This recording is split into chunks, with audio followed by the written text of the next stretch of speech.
Hello दोस्तों, मैं हूं आपका ऋषि सर और क्लास 10 कनेक्ट में आपका स्वागत है।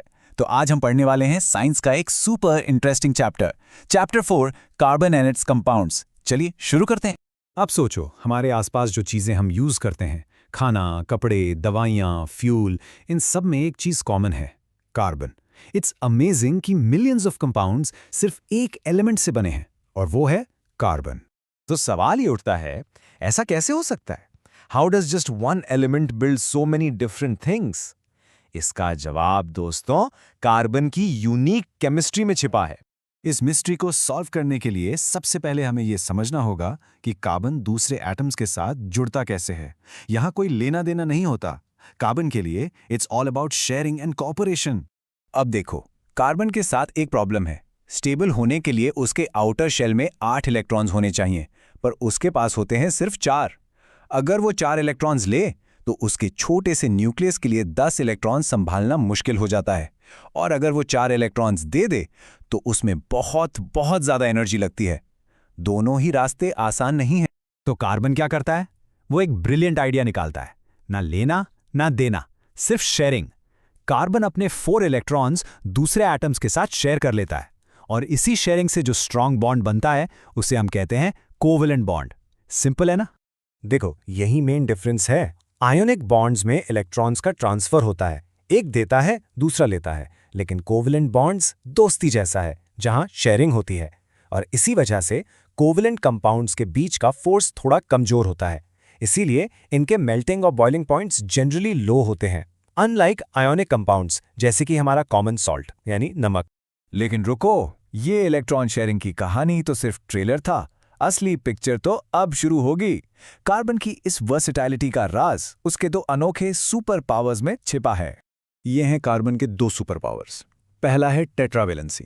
टेट्रा का मतलब 4। इसका सिंपल मतलब है कि कार्बन एक साथ 4 बॉन्ड बना सकता है। और दूसरा सुपर पावर कैटेनेशन। ये कार्बन की यूनिक एबिलिटी है कि वो खुद दूसरे कार्बन एटम्स के साथ जुड़कर लंबी लंबी चेन्स बना सकता है। टेट्रावेलेंसी को ऐसे समझो जैसे कार्बन के पास 4 हाथ हैं। वो इन 4 हाथों से 4 अलग अलग एटम्स को पकड़ सकता है और एक बहुत ही स्टेबल स्ट्रक्चर बना सकता है। और कैटिनेशन तो बिल्कुल गेम चेंजर है। कार्बन एटम्स लेगो ब्लॉक्स की तरह एक के बाद एक जुड़ते जाते हैं, और इस तरह ये लंबी चेन्स, ब्रांच चेन्स और यहाँ तक के रिंग्स भी बना सकते हैं। ये प्रॉपर्टी कार्बन को बहुत स्पेशल बनाती है। अच्छा, मेरा आपसे एक सवाल है, क्या आप किसी और एलिमेंट का नाम बता सकते हैं जो कैटिनेशन शो करता है? मुझे कमेंट्स में जरूर बताना। तो जब कार्बन की ये दोनों सुपर पावर्स टेट्रावेलेंसी और कैटिनेशन मिल जाती हैं तो क्या होता है? चलो देखते हैं। तब बनता है लाइफ का पूरा आर्किटेक्चर। इन्हीं 2 प्रॉपर्टीज की वजह से कार्बन अलग अलग तरह के स्ट्रक्चर्स बना पाता है। एकदम सीधी चेन्स जैसी फैट्स में होती हैं, ब्रांचेस वाली चेन्स जैसी पेट्रोल में होती हैं, और यहां तक कि क्लोज्ड रिंग्स भी जैसे ग्लूकोज में होती हैं। और बात यहीं खत्म नहीं होती। कार्बन एटम्स आपस में सिंगल बॉन्ड तो बनाते ही हैं, पर वो डबल या ट्रिपल बॉन्ड भी बना सकते हैं।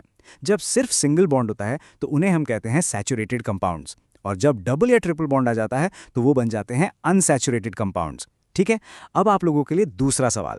आप लोग मुझे सैचुरेटेड और अनसैचुरेटेड फैट का एक एक एग्जाम्पल कॉमेंट सेक्शन में बताओ। देखते हैं किसको पता। तो चलो अब सारी बातों को एक साथ जोड़ते हैं और अपने पहले सवाल का जवाब ढूंढते हैं। आखिर कार्बन को किंग ऑफ एलिमेंट्स क्यों कहा जाता है? देखो, इसका रीज़न बहुत सिंपल है, कोई जादू नहीं है। कार्बन इतने लाखों कंपाउंड्स इसलिए बना पाता है क्योंकि उसके पास 2 अनमोल शक्तियां हैं। उसकी टेट्रावेलेंसी यानी 4 बॉन्ड बनाने की क्षमता, और कैटेनेशन यानी खुद से जुड़ने की प्रॉपर्टी। बस यही 2 रीजंस है। तो दोस्तों, इसको समझने का मतलब सिर्फ एग्जाम पास करना नहीं है।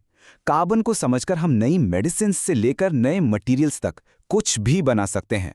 ये हमें पावर देता है आगे बढ़ने की। तो पढ़ते रहो, बढ़ते रहो। मिलते हैं नेक्स्ट वीडियो में।